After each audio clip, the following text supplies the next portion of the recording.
part 3 of my living in a vehicle / bullying topic. So first I'd like to just start by saying something that's close to my heart. And I feel that we judge people who are living lives that are not like ours. People who are homeless or living in their vehicles. Sometimes you don't know what circumstances happen in those people's lives that cause their situation. You don't know what has brought on their situation. You don't know. You haven't walked in their shoes.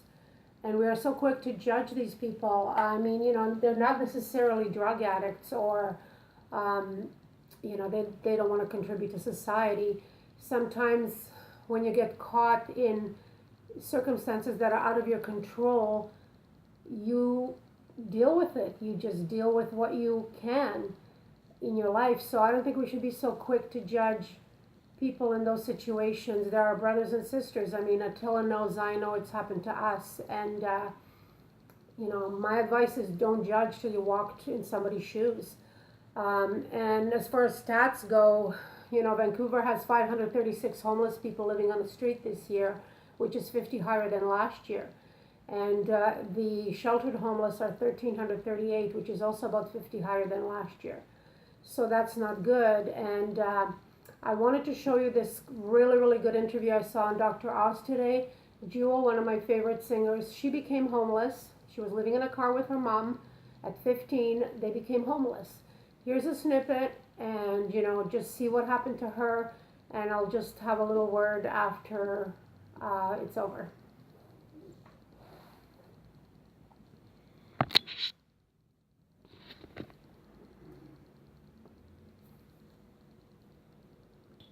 Tell me a bit about that story. So at 15, you mentioned you move out, which is, actually, why did you move out at that young age? What was going on? My mom left when I was 8, and my dad took over raising us. My dad had an abusive childhood, and of course, didn't want to become an abusive father.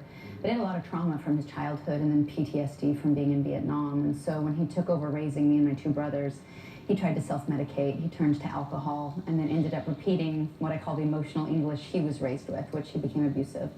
So at 15, I finally realized I could just live in a cabin with a guy that was being mean to me, or I could live in a cabin by myself. So I did that. Yet you didn't live in a cabin. You became homeless. It was funny. When I moved out at 15, I knew statistically girls like me end up repeating the cycle we're raised by. So I knew statistically I shouldn't have been on drugs or an abusive relationship or on a stripper pole, and I was hoping to avoid all those things. And I did really well for multiple years. I worked my way through school. I worked my way through high school. I graduated. I traveled all over through Mexico, started writing songs.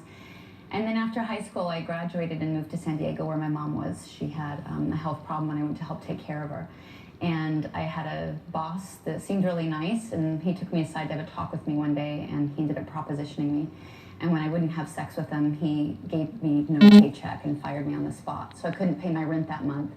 And so I thought, you know what, my mom and I will live in our cars. And then the car I was living in got stolen, and that's how I became homeless.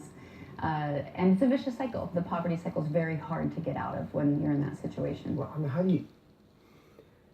So, pretty wild, eh?